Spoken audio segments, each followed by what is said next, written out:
Greetings, greetings, greetings, greetings, and all of that good stuff. Honey, you already know who it is, but in case you forgot, I don't mind giving you a slight reminder. It is your best friend, your next door neighbor, your good Judy, your niece, your nephew. I've also recently adopted the title of Great Auntie. It is Norman J. Liverpool IV, and I'm so happy to be here with you yet again. Thank you for tuning in to Quarantini Time, connecting through the distance on our very special show tonight, Perspectives. So really quick, I want to give a shout out to my sponsor, which is Rosie's Cleaning Services, which again is your premier cleaning, sanitation, and janitorial service company. You can call today to get information on their reopening package or to receive your no obligation estimate.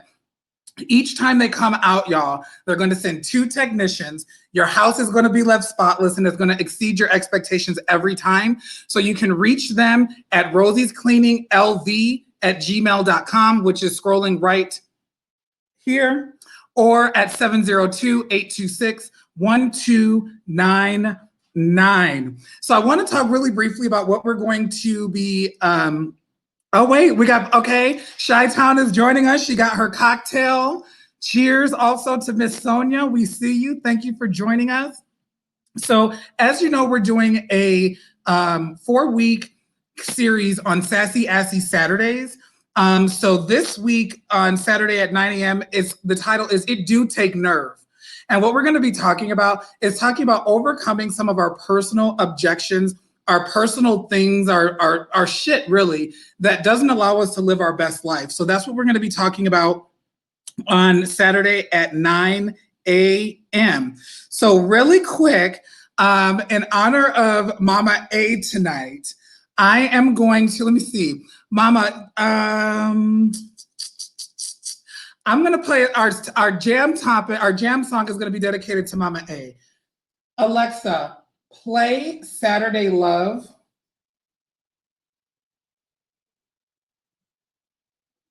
So you already know every week we have a jam out session where this is the time. Oh, this is a remix. Okay, she cute. So this is the time to refill your glass, sugars.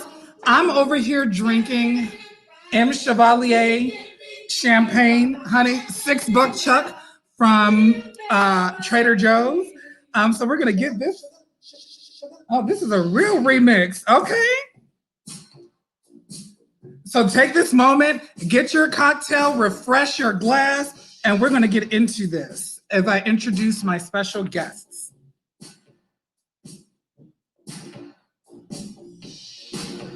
Okay, Mama, this is taking a little long to get into, but that's all right. Howdy, Robert. Thank you for joining us. Girl, you know I'm always feeling it, girl. Always, always. Okay, so by the time we get into the song, we're going to be done with it. Well, it was a cute attempt. Alexa off, girl. She's getting on my nerves. All right, so now it's time to introduce my special guest. And I want to thank you. If you are in the room, hit that button with the little man with the arrow like this and hit share. Share it with your friends. Make sure you follow us. So without further ado, I want to bring on my special guest because we definitely want to be respectful of your time. So my first special guest is Daniel Bakley. He is a world traveler and serial monogamist. He has traveled the world and most recently Southern Nevada and Northern California in search of his best. His ties to the community and clients have afforded him a lot of freedom while still volunteering on local projects and sitting on several community outreach boards. He's currently the district manager for Santa Rosa, Sonoma, Solano, and Marin counties in Northern California for AFLAC, where he recently celebrated 10 years. He was married for 7 years, but we clarified 3 weeks ago he is not married any longer and has been in mostly long-term relationships. He loves love, romance, and that storybook first kiss. And as he shared with you, he's free to a good home. So I'll let him tell you all about that. The names of Saturday night was really cute. Oh, hey, Miss Desiree D. St. James.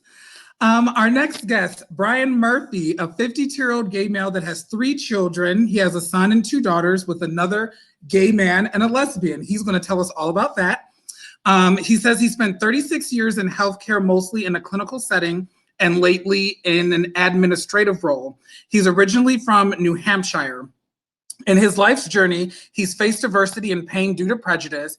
Not being able to come out to his family until his early 30s, he feels like he missed a valuable part of his life. And now he lives with the slogan, to coin something that we might be familiar with, is he wants to live unapologetically. And lastly, but not least, honey, we got Miss Adrian. Well, I call her Adrian, honey. She done clocked me on the name, Miss Adrian Hayes. Girl, and of course, my best friend will be calling me back now. Just a fabulous little Black man, born and raised in Jacksonville, Florida. He attended a Talladega College and Auburn University. He is extremely, he is extremely happily married. Okay, so good, I gotta get that. They have been married for 2 years and together for 9. And they currently live in the Pacific Northwest. He is a true Virgo in every definition, and his favorite saying is, "Try Jesus, not me." So without further ado, I'm going to be bringing my special guest onto the set. Please give us a moment, because when we go live, the sound may need some tweaking. But I mean, we got cocktails, so it's good. So I'm going to start bringing them right on in. Hello, gentlemen. Hola. Adrian is still right. We have to keep you muted. Miss Adrian is going to be muted and unmuted selectively so that we have a good listening experience on this evening. So really quick, I'm going to invite my guests to introduce themselves, although I've already said their life story. I would like them just to, tell us something a little bit about themselves, and we're going to get right into these topics. So let's go ahead and start with you, Daniel, as our, reigning guest on the show. Hello, rain on me or whatever, right?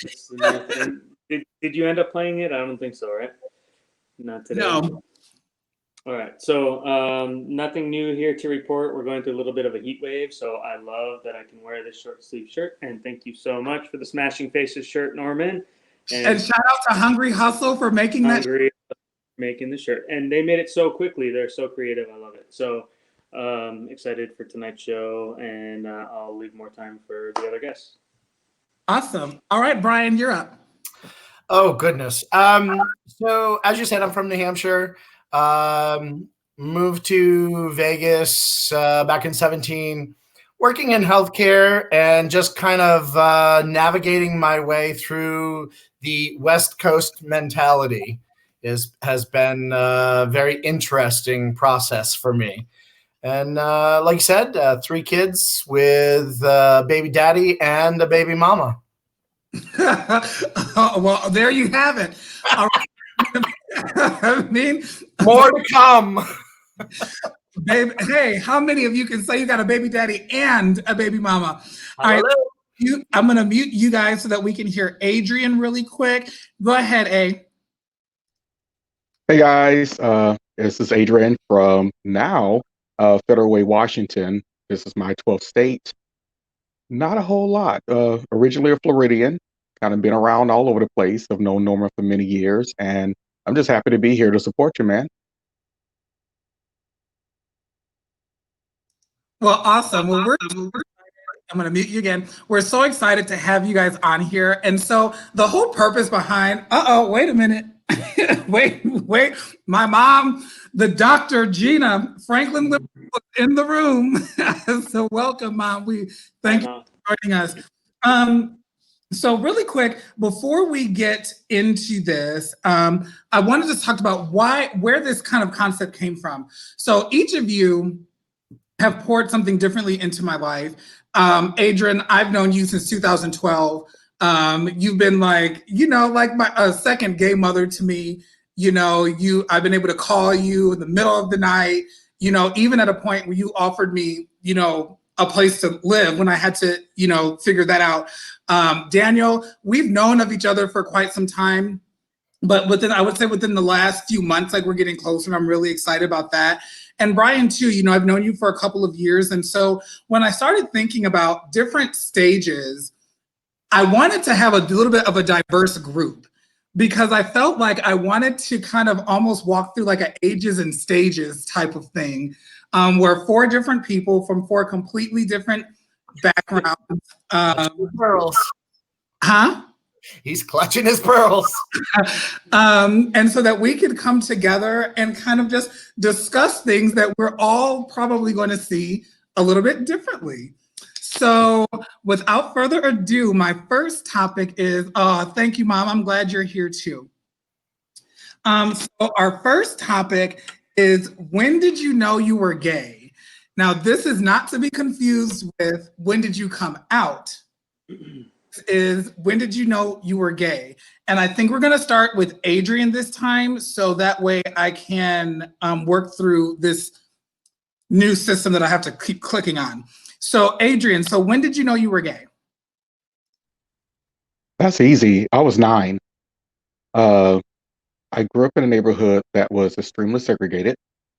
I grew up at a time when we were still trying to mix all the different cultures together. And Jacksonville, Florida was well known to be one of the very last to do that. I was one of the first group of Black kids to go to our elementary school. So right around 4th grade is when I realized that all my friends were females, but all my interest was male. And we also grew up in a culture of ballrooms and a lot of different things that brought gay culture and Black gay culture a little bit more recognition. So in that time frame, everyone knew someone that was trans. And the trans people that I knew that that wasn't me, but I was so attracted to them. So the very first person I ever met and who told me that she knew I was special, we called her Sweetness. So I've always known.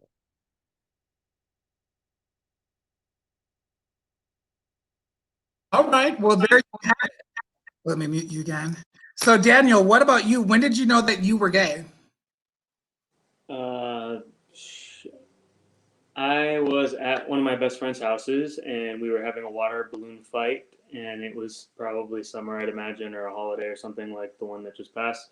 And I was up on the roof, and I was getting ready to throw my water balloon down on my friend, and he did one of those twisty things with his shirt, where he like pulled his shirt up and tucked it down, it like a very, I would say, a very feminine type move right now, but or he put it behind his head. I can't remember, but when he did that, I was like, whoa. And I remember we would, his father had like a stash of pornography, and we would go in there and be looking through it. And I just remember I was always looking at the guys and not the girls, even though he was talking about the girls. I was always focused on the guys. So I knew probably like at 9-ish years old, 9 or 10. Well, that's interesting because that's like around the same age that Adrian said that he knew. So Brian, I'm going to move the question over to you. When did you know that you were gay? Oh, the first time I saw the Sears catalog, honey. Oh my God. I'll tell you what. I lived in a very rural town. I mean, we literally had, I think at the time, 198 people living in this town. So, you know, there were no big cities, no nothing. And we would get the Sears catalog. And I was probably about 5 or 6. And I remember thumbing through it, going from the toys to the men's underwear to the toys to the men's underwear, and trying to decide which was more captivating to me. Well, lo and behold, the men's underwear section. And I just knew from that point on that I don't think I knew what gay was, just because I lived in a culture that it was never discussed. So I didn't know what it was, but I knew that I was different and that I had an attraction to men and not women. But I couldn't define it. How old were you when that when this happened? Because I don't know about Sears. Oh, girl, it's way back. No, I was probably about 5 or 6, somewhere around there. So for me, I remember being in first grade. I don't even know how old first graders are right now. Oh, someone left a comment for Brian. Feel them oats, Brian. All right, feel. um, so I remember being in first grade, and there was another kid, and I remember like him and I would like kind of poke and pick at each other. But there was this girl named Vanessa in that class, and that's crazy. I still remember her name. That she would like bully me to be her girlfriend. Like she would like push me and be very mean to me to try to get my attention. And international mail catalog for our viewer Robert. Oh, I remember those two. Oh. Oh, my mom says I was 6 or 7 in first grade. So I guess that would fall into line. But I just remember at that point being like, well, that girl is really pretty, but Larry over here, like, so I guess it was relatively in that same time frame. So now my question becomes, so we all have identified that we knew that we were gay. I can unmute Daniel. Before we were 10. Oh, my sister says she remembers the girl that I'm talking about. Girl, she was so mean. So we all came out relatively early, or I should say, knew that we were gay relatively early. So now let's switch the gear to how old were you when you came out? And what was that experience for you? So I'm going to start. Oh, wait, what is she saying? Squash a Buckland realness? I don't even know what that is, Robert, but it sounds fun. No, we were talking about the International Mail Catalog and how they always had that ruffled front tux pirate shirt that everybody had to have from International. Oh, okay. Well, let me know something. See, this is why we're having this conversation so y'all can teach the children. So, Adrian, let's start with you. Like, how old were you when you came out, and what was that experience like for you? I came out in graduate school. So I was 20 to 22. But that was to friends because I always lived away from home. I was 30 when I came out to my mom. Um, didn't go so well. So we didn't talk for a very, very long time. Um, and at that point, I think my train of thought was get financially secure, have your own place, be in an adult environment so that you can take care of yourself. And then if something happens and they disown you, cool. So for me, it was very easy breezy, but I've always been kind of stubborn anyway. So,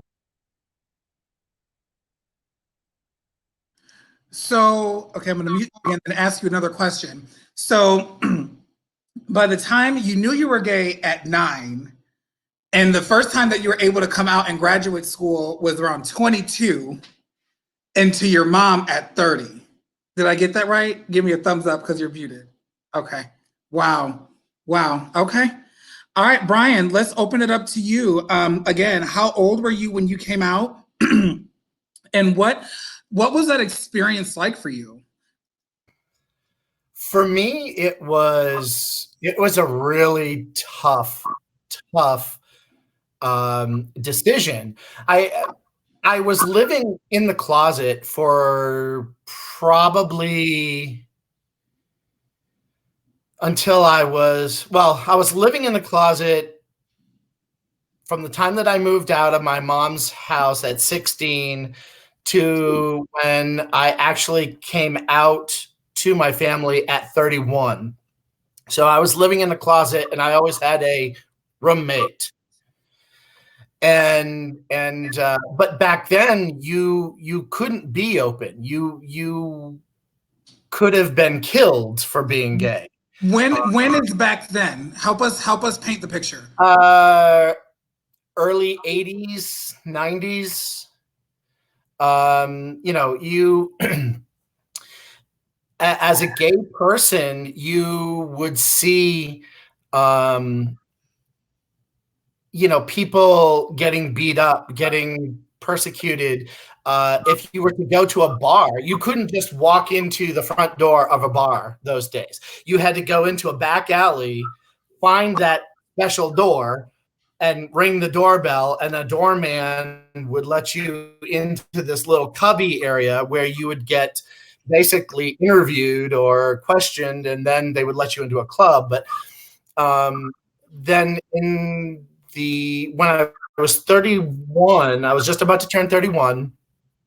My partner and I, we were one of the first 100 people to become domestic partners in the state of Vermont when it became legal. And from that point on, we were wanting children, and so when we got pregnant, I asked him. I said, "Well, my God, how am I going to explain my child to my family if they don't know that I'm gay?" So I wrote several letters to all of my family. I kind of took the coward way out, I think, and just mailed them to them and let them digest that news on their own. And then one by one, they would call me, and it was nothing but support and love. It was the exact opposite of what I thought it was going to be. And Wow. it just for weeks and weeks, I was just mortified of losing my family over who I was.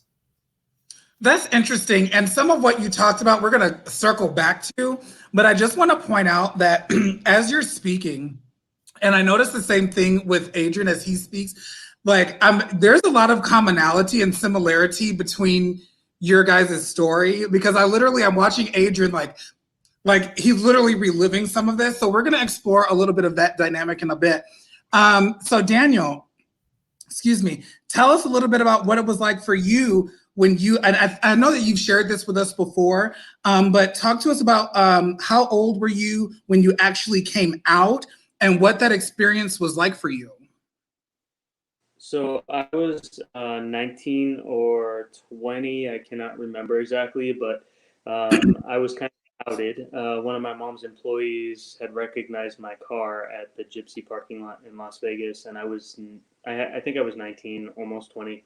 And so I came home one Sunday afternoon after spending the entire weekend out, and my mom had thought I was with friends at my friend Darlene's house having a party, a sleepover like we did many times.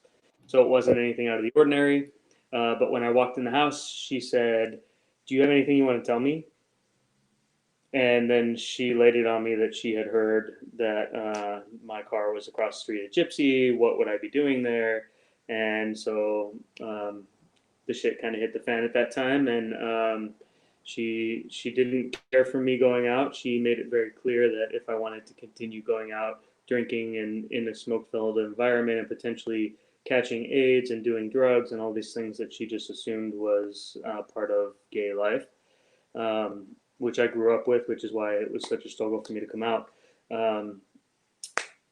She laid it on me and told me if I wanted to continue going out, I could leave. So I did. And I left and continued to go out because I was in a box for so long. I just decided this is freedom. I'm loving it. I met my first boyfriend at the time. It was like the best years coming out and exploring and figuring myself out and figuring out what it was like to be gay and all that. So yeah, and I think I told you guys last week or the week before, I was outed to my friend in a drive-through at Jack in the Box, and that's how my friends, my car club straight friends, started finding out. Wow. Well, thank you for sharing that. Really quick before we go on to the next topic, I want to go through and display some of these comments. We got a whole lot of comments. Okay, so Sean, who is also in the Pacific Northwest, says, great topic. Jill says, I knew I was straight in kindergarten. You know where your eyes go, and that's just bam, never thought about it. Never had a choice. Oh, and kissing girls solidified that. Yeah, no butterflies. You follow those freaking butterflies. Thanks for sharing. Hi, Jill. C in Reno says, oh gosh, I was like 15 or 16 when I acknowledged it and came out between sophomore and junior year. But then he follows it up to say that his mom knew when he was a little thing. She said she always knew. My shy here in Vegas was like, oh wow, gypsies, because we Yeah. really enjoy gypsies like that. Because I mean, no tea or shade. I mean, it was what it was when we moved here. Moving on. Love you, Daniel. Never forget the love. Sorry, never forget the stoplight shots at Gypsies. My first love with you. And then your Heather says she thought it was Del Taco. Nope, across the street, Jack in the Box. See, you get your fast food together. Oh God, she wrote a book.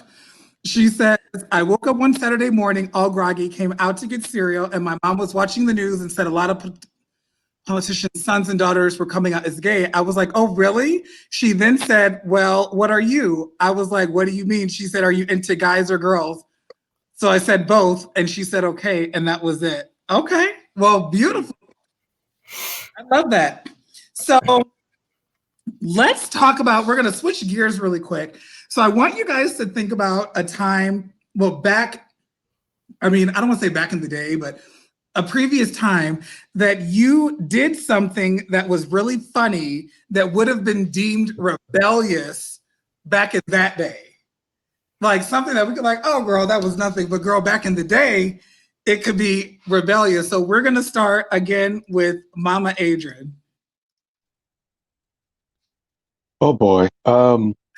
I guess it's not a big deal now, but there was very few gay clubs. Um, whether people know it or not, Florida is still the South. Don't get it twisted. They just as crazy. But there was one gay club called Club M, and I was a junior in high school, so that would have made me 15 at the time. Um, and we snuck into the club. So of course we came through the back door. My good girl Judy father owned the club, so we stuck in the club. We got into the middle of the dance floor. We let them have it in every direction because we had it like that. I turn around and I saw my lab partner. Yeah, and she thought she was going to go back to school and out me, but that ass whipping she got later on changed her mind, and that's how we roll Okay. So you just beat the club. all the way through that street. We let them have it every direction. Here's the difference. What'd you say? Here's the difference. That was 1984. Little black boys in my neighborhood are not gay. They are quote unquote men. And that could have been the death of me because in that same year, we lost four other people who decided to come out of the closet. So it wasn't a matter of being super gay or being a badass. It was a matter of survival. So it's a little bit different. Sneaking into those clubs was a life or threat, a life or death activity. You had to really, really know yourself and you had to really, really be brave just to do that. For a 16-year-old now to sneak into a club is something legal. And that's kind of it. You know, you don't Right. want to get busted. Then it was more about life and death. Wow. Well, thank you for, man, okay, honey, I'm getting all of the education tonight. Daniel, we're going to bring you next. So tell us something funny you did that would have seemed rebellious back in the day. I love that you're putting us on the spot for this. That's fantastic. You're Adrian, welcome. yeah, Adrian, I love your story, and you know, it's scary to think of times that were different than ours because I can't think of anything on the spot that was that funny except my very first club experience. It was not life or death, so not not that impressive, I guess. But behind this club called Angles, I'm only like 5'5", 5'6" on a good day, depending on what heels I'm wearing, and I feel like this club Angles had this wall that is so high, and we wanted to sneak in and my friend Joey and we jumped this wall and jumped into the back where it was full of older gay men who all swarmed us to keep us safe from security and make sure we didn't get kicked out. And I mean, the things we did just to get in back in the day, you know, just to before I got my fake IDs, and then I was, you know, on the VIP list and everything. That was fun. But all right, well, come on, VIP. no. I mean, yeah, they knew me. Lady Di, she parked my car in front all the time. I didn't even have to ask. Now, Daniel, where was Angles? Because I moved to Vegas in 2007, but I hear of this Angles often. Where was Angles? It was where Piranha is at. Oh, down in the Fruit Loop area. Yeah, so right across from Gypsy, and before I could get into Gypsy, we'd sneak in, and we basically where you enter Piranha now, that whole patio area was the back of Angles, and so we would jump that wall that surrounds that patio and end up surrounded by the gays that were there, and they helped us to get in and conceal us, so it was fun. All right. All right, so we're going to move over to Brian. So again, the question is, tell us something funny you did that would have seemed rebellious back in the day. So, as I said, I come from a very small town, and there is nothing going on in that town but killing chickens and milking cows. Okay, so that's all that's going on in that town. Milking cows? Oh, trust me. So, you know, I thought I would be cool, and I think I had my driver's license for about a year at this point, and I convinced a few of my friends to drive to Boston, Massachusetts, which is about an hour and a half to 2 hours away from my hometown, where I heard that you could get a fake ID and that they were very real looking.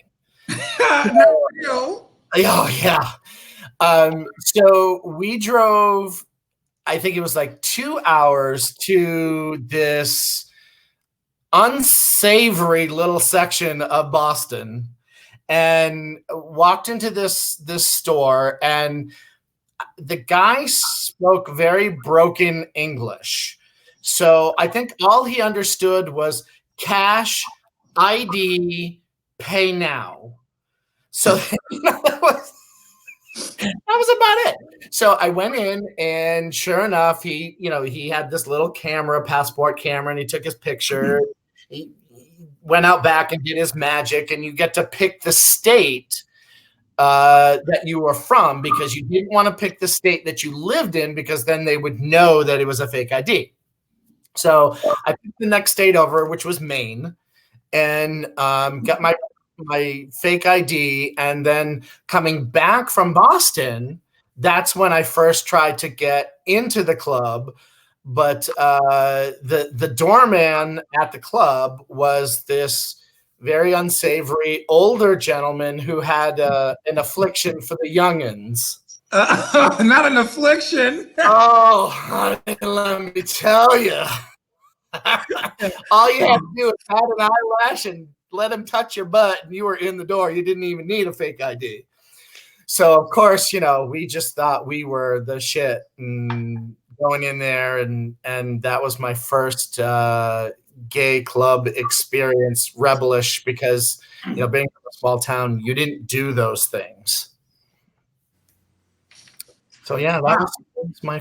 And see, I think mine compared to y'all's is like nothing. Like, I just remember, so on my 21st birthday, I was still living in Chicago, and I was like, I want to go out, and I was like, I had to move back in with my grandmother.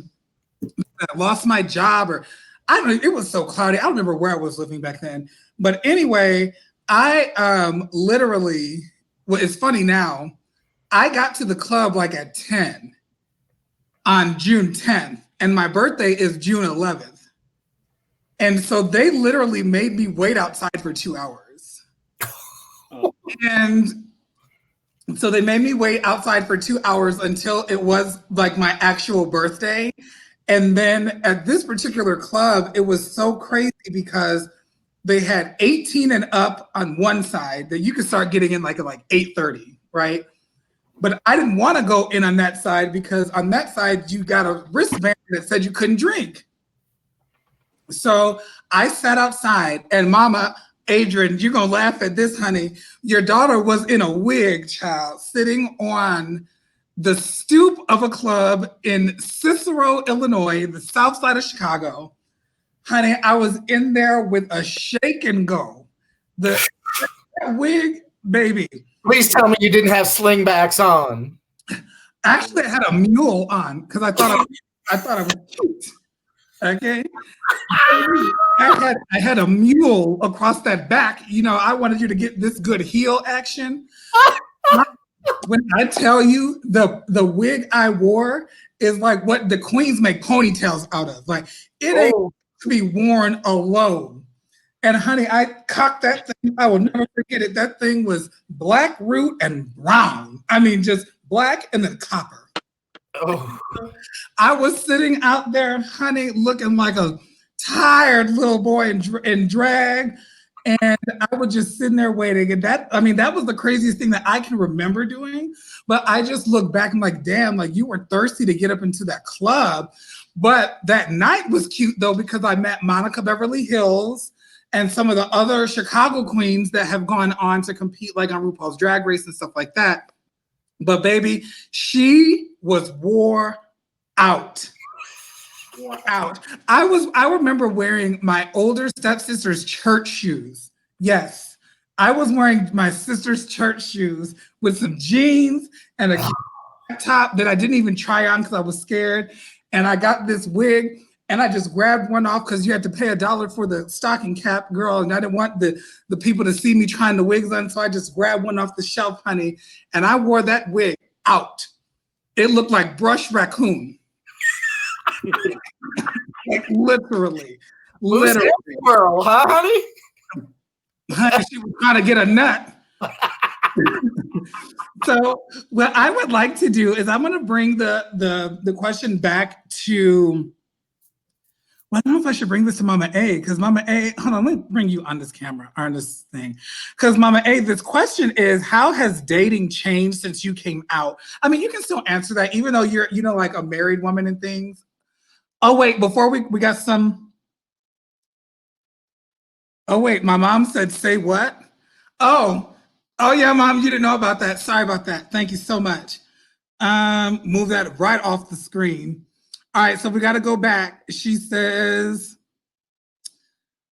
I don't know what these are. She said, oh gosh, for real, Adrian, definitely makes me consider how far things have come in some ways, for sure. Heather says, she got the VIP because of you, Daniel. Robert says, come on, Lady D. And then she says she got in as VIP in other clubs. I love that. Sonia says that these are fantastic stories, funny and nostalgic. Thank you so much for tuning in. I appreciate that. With Juicy oh, so my sister-in-law owns like a beauty brand where she does like bundles and weaves. So my sister is like, I need to get Juicy Beauty bundles on stat. And my sister says that she wished she could have seen it. Girl, it was a mess. In fact, Sarah, when I was living on Albany, I remember having to look out of the window at the front door to make sure the gangbangers were gone so that I could run to my car and hit it down the street in Dragons before they would try to come and get me, because I was real petite back then, very dainty, very petite and things. Anyway, child. So Adrian, even though you've been with your partner for 9 years, from time you came out to now, like how has it changed?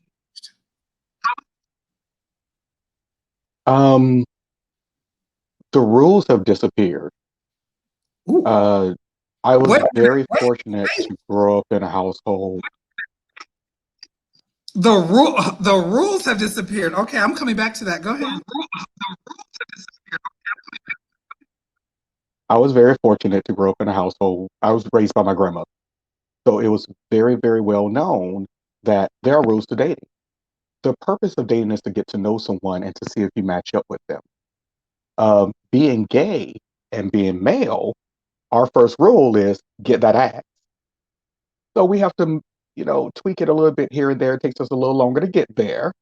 But I was raised in church. I I was taught what it was who I'm supposed to be as a black man. The dangers, the respect, chivalry never died for me. So it's really just one of those things where when I started to date, it was meeting someone in person, finding finding something in common, laughing. It is a very friendly thing at first.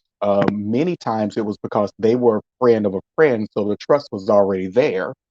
There was a point where you ready for it? You asked them to go out. Oh, just the simplest things like to a movie, to get coffee, to get something to eat, to go for a walk, well, I'm from Florida, so go to the beach. Just go for a walk. And you talked about things that were extremely stupid and silly, but mostly those things that are important for who you're looking for. And you asked questions that were hard. You asked them what their status was. You asked them what they wanted in life, if they wanted kids, because as soon as you said you didn't want kids, we were done. Done. You asked if they were, for my particular, where I grew up, what is your life plans? Are you going to college? Are you joining the military? Floridians know that being a longshoreman was the thing to do because there was money and stability there. And so you had to gauge this.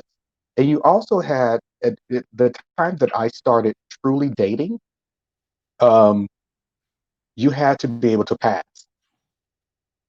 You, it was a life skill. You were not gonna make it if you were too flamboyant all the time. Now we fought for our sisters to be as sissy as they wanted to be, but when you're downtown Jacksonville, Florida, you better check yourself. And when you grew up on the east side of Jacksonville, Florida, you really better check yourself because just like you, we had gangbangers, drug addicts, drug dealers. All of it was right there, 3, 5 feet away from your door. So you had to be able to pass and get through that jungle to then get to the beach and enjoy the breeze. So we were going for those spiritual connections where now people are a little bit more superficial and they want what you have, but they don't want to work for it. And we were Baby, more interested in finding somebody that was going to work with me to get to that point as well. Sorry to get preachy about that.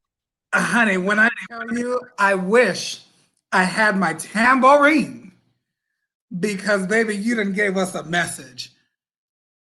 All right, so we're gonna switch over. So I'm doing this on purpose. I want to switch over to Brian really quick. I want to ask you the same question. So I obviously know that you and Adrian are the only two in the relationship. You just got me and Daniel over here, just lonely pups, free to a good home. But how has dating changed from the time like you came out to like today, or I would say like to the point where you met your current partner? Girl, let me tell you. Okay, so back in the day, early 80s, we didn't have apps. We didn't have local gay clubs. I didn't have access to anything but one magazine. It was called The Classifieds.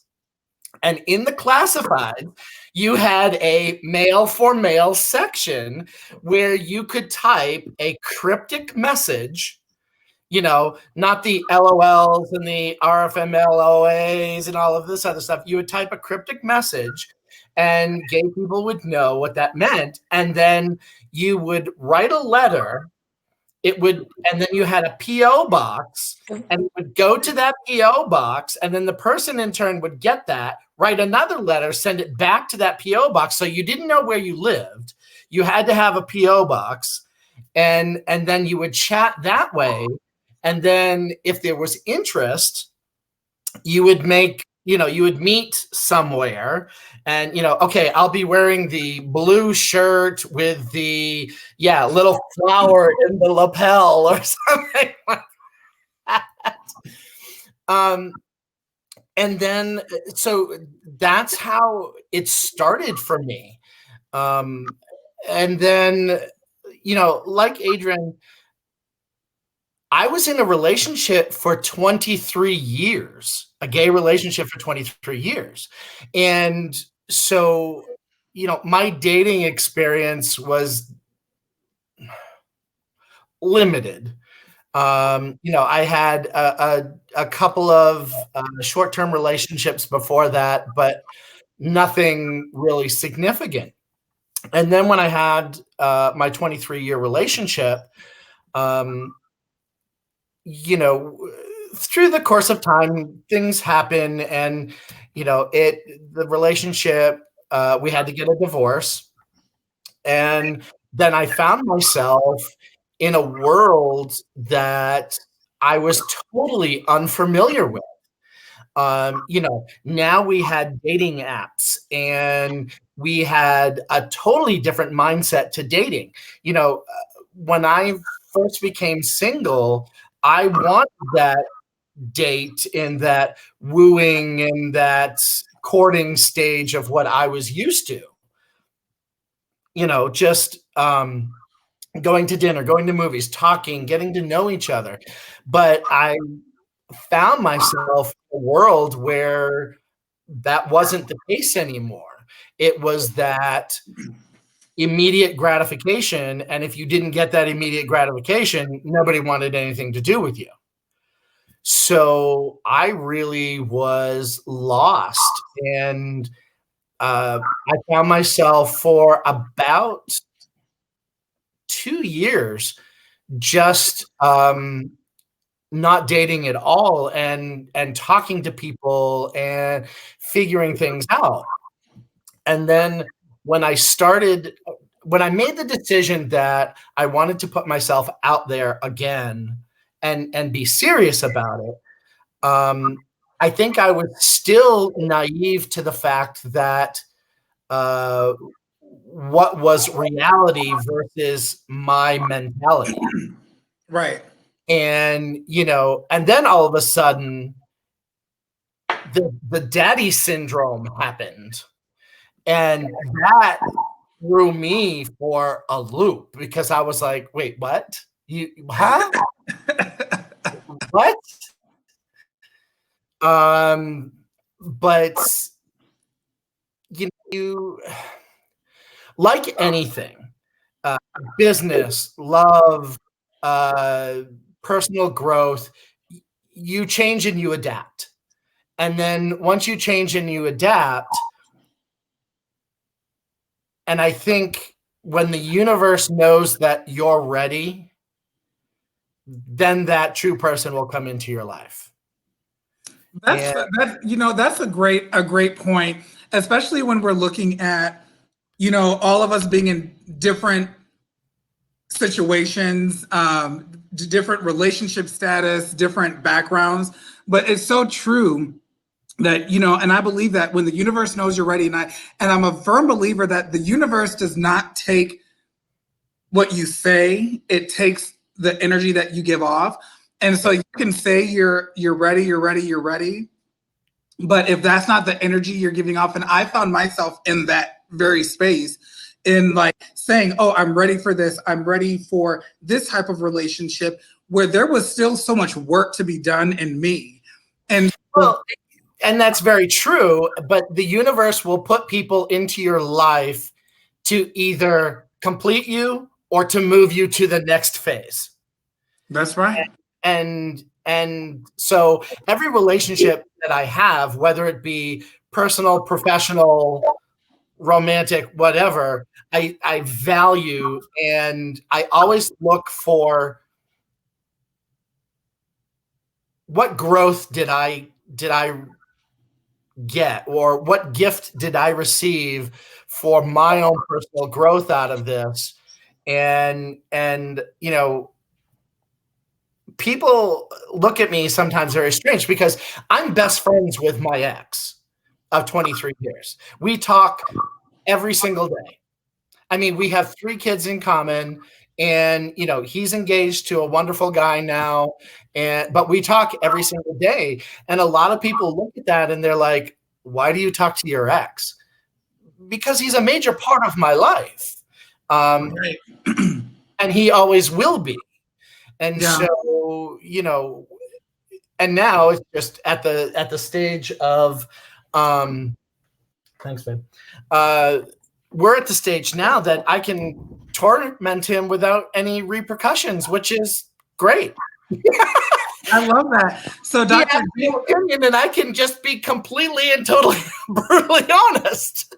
love that. Dr. Gina in Chicago says people may enter our lives for a reason, a season, or a lifetime. That is Amen to that. true. So, Daniel, I want to ask you, me and you are kind of in similar boats in that we're, in this situation, this singleness stuff, honey. But how has dating changed for you since you came out? Hold on, wait, let me unmute you. Can you hear me? Yeah. Okay, good. So, oh man, I feel like I was born in the wrong era. I'm the type who likes to get wined and dined and flowers and events and get to know somebody, and I don't know if it's because those are the things that I grew up hearing about, even though I wasn't straight, but those are the things that all the straight couples were getting and doing, and um, I don't think it's weird, or I don't think it has to be a straight thing to get to know somebody. I feel like it's been previously mentioned that people are all about instant gratification these days, and there's an app that'll tell somebody if they're 5 feet away from me, and we can decide if we have mutual interests and if we think we're cute and hook up. And there was a time Right. in my singleness that I surely did take advantage of those things, but Right. I ultimately those aren't things that they're not values that I really want long term. I know that I've made some great connections, that I'm still friends with people that I did meet on apps and have a hookup or whatever, but I really I miss dating. My very first relationship was going to movies and going to lounge singers and getting to know each other over dinner and Love that. meeting each other's friends and seeing like what similar likes we had. It was, I mean, meeting each other's families. It wasn't like some, oh, you're cute and you have a job and that's great. Let's meet. Or I like your car and I like your Instagram account and I think we would be good friends. Like Right. I'm not saying that I haven't been or I'm not on those accounts or that I don't try to like Facebook dating and all these different things. I have some really great friends who are watching right now. One of which who said when I told him about your bachelor idea that he said I better back off that and he'd put a ring on it if before anybody else would. Well, you better be careful because I've already got some emails. And so the Bachelor Over the Top Living Edition is happening. Like it is. I love that. I love that. I love you for having me on here. We have bonded and shared a bunch of stuff on these videos, but dating is definitely it's missing something, and the rules, like Adrian said, are either they've completely changed or they're gone. Something is crazy to me. Hi, Bobby. Something is crazy to me that we just can jump into a relationship like that. So Wait a minute. Robert is trying to stake his claim, honey. So, Robert, if you would like to be included on the Over the Top virtual speed dating event, please email Norman at overthetopliving.com. Again, that's Norman at overthetopliving.com. We are going to get D for D. Okay. So we are here. We are So I going. can finally smash faces, right? Yeah, so he can finally smash faces. So if you want to be part of the over the top virtual speed dating event, I do not know how I'm going to pull this off, but we're going to do it. Email Norman at overthetopliving.com. I am looking for 5 eligible bachelors for 5 other eligible bachelors. We will do another edition for for everyone else, but this one is for my man. So I'm looking for 5 eligible bachelors that are looking for 5 eligible bachelors. You can email Norman. I feel like RuPaul, just doing the same thing over again. Norman at overthetopliving.com. So we're running out of time and we have a couple more minutes. So I have 2 more questions that I want to ask. And I've been going back and forth. So we're going to save this one. I'm not going to ask this one. So the second to last question that I'm going to ask you is, are the same things that were important to you when you came out, are those same things important to you now? And if not, give us a brief example because we're going to end in about 4 or 5 minutes and we have another question. But just say, maybe give an example, one example of how something you thought was important back then that's no longer important has changed.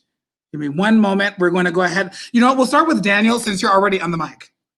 Okay, so quickly, I thought because of how I'd been raised that someone's status was, as in HIV status, was a deal breaker. And since then, I've become more educated and know better on the topic. So it's not necessarily a deal breaker as long as everyone's complying to rules and making sure that everybody's safe. So yeah, squash that stigma. Very good. Very good. All right. So now, wait a minute now, honey. Brian, are the same things that were important to you back then still important to you now? And give us one example of how that might have changed. No, back when I first came out, it was all about, like Daniel said, the status. So, the clothes that you wore, the car that you drove, things like that. Now, not even close. It's the friends and family that you have in your life that mean everything to me now. Wait, you broke up. Say that again. The end part. The end part is it's the friends and family that you have in your life that contribute to your life now, which are invaluable. All right. All right. Honey, we're getting very poetic towards the end of this. Now, Mama A. Wait, hold on. Who am I muting and unmuting? Girl, the champagne. Okay. Oh, wait. So, Mama A, the same question to you. Are the same things that were important to you back then, important to you now? And give us an example. There we go. Yeah, actually, they are. I wanted a successful relationship. I wanted a successful career. I wanted to be happy. I wanted to be free. I wanted to be able to have everything that all of my cousins were going for as well. And it took a long road because Jeff and I didn't meet until I was 40, but we finally got there. I think just really quickly, the biggest thing for me was that the only person that anyone in my family was going to meet that I was dating is the one that I was going to live the rest of my life with. I made that promise when I was 16. I kept it, and that's the only person anyone in my family has ever met. I'm going to say, wow. Wow to that. And kudos to you. And, I've always looked up to you. You know that, Adrian. I've always looked up to you. How amazing that the promise that you made to yourself at such that young age that you were able to see all the way through. That's awesome. And so lastly, y'all, because it's 8 o'clock, and I feel like I could talk to y'all all night, honey. But honey, Miss Thing is ready for a hot shower. But so in closing, I would like for you all to think back. Oh, I love that. Robert says he loves that for you, Adrian. I would like for you to think back to your 20-year-old self. And I know for me, speaking to my 20-year-old self, even me speaking to my 30-year-old self, the conversation is very different. And so what I would invite you to do as we get ready to close is first answer the question, what would you whisper into the ear of your 20-year-old self? And after that, I want you guys to make sure that you tell everyone that's watching how they can connect with you on social media and otherwise. But the question will be, what would you tell your 20-year-old self? And we're going to go ahead and start with Brian. Oh, my 20-year-old self. Oh my goodness. I think it would be drop the walls, absorb the love that people give you, and don't take yourself so seriously. Wow.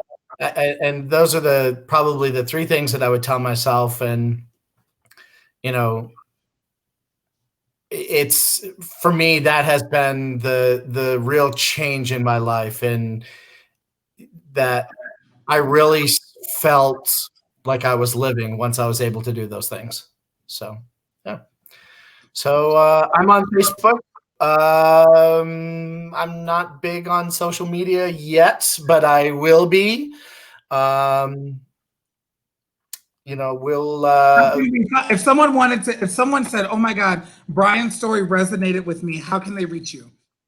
They can reach me on Facebook, or they can email me, brianmurphy98@gmail. And the 98 is yes when I signed up for my Gmail account.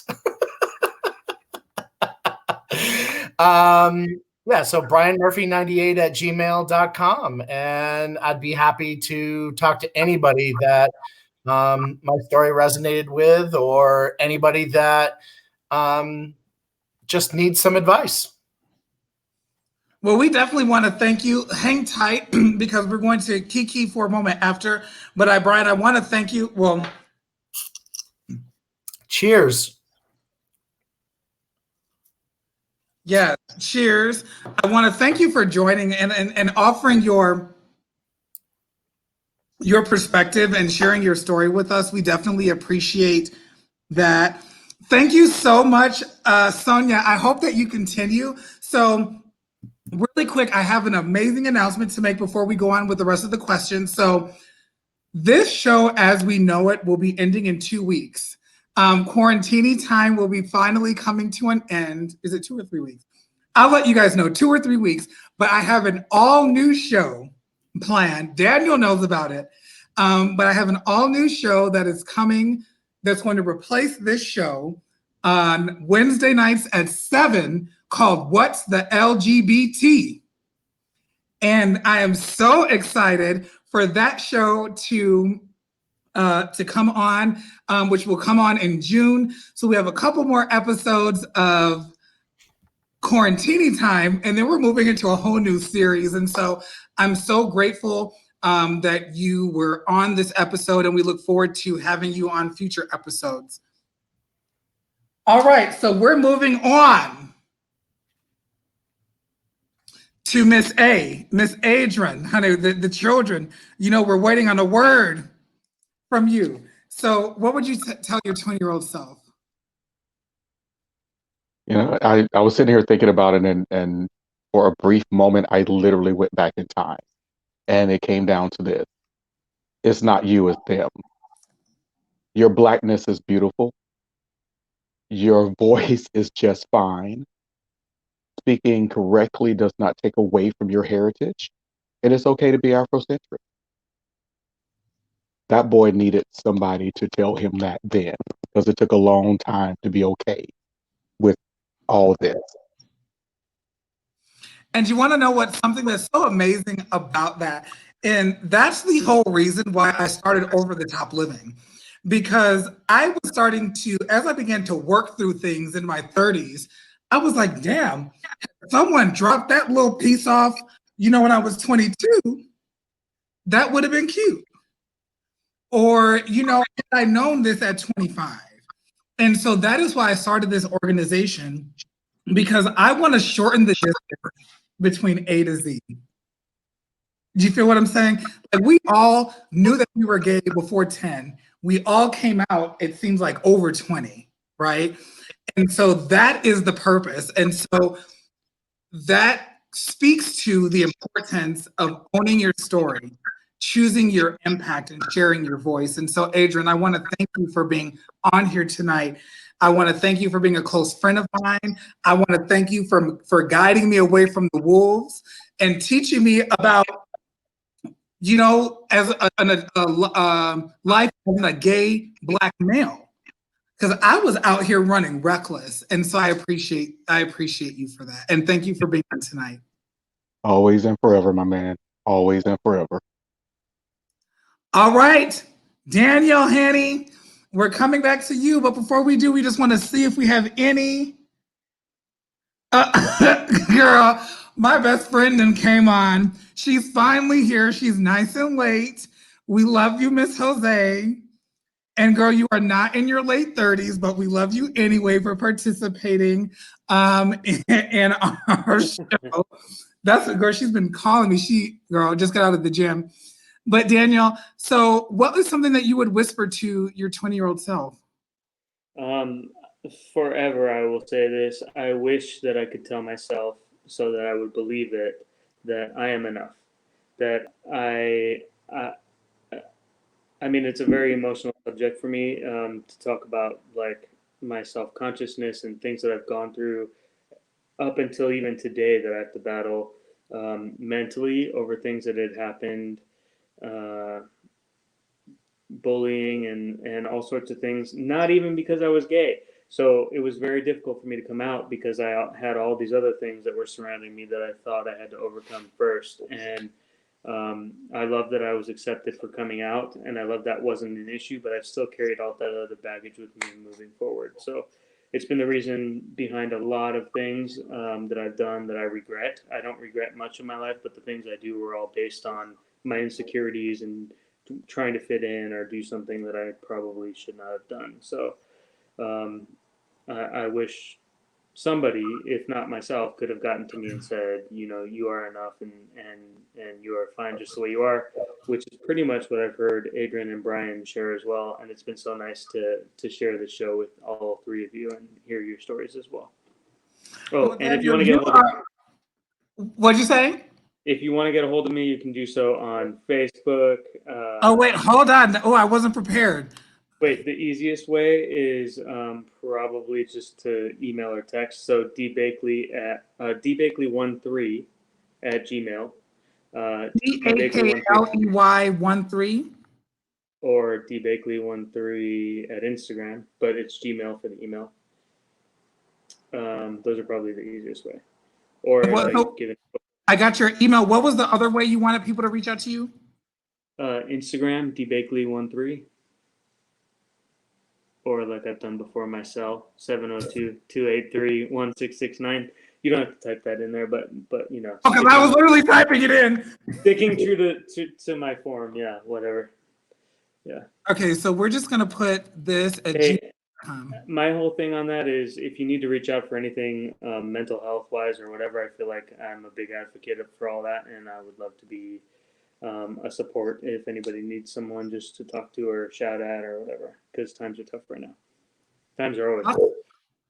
Now, Adrian, I don't think I got your contact. How can people reach you? It's actually easy. Everything I have from Instagram, TikTok, all the way to Facebook is adrian.hayes69. And yes, it's the year I was born. Don't come for me. Oh, I was gonna say.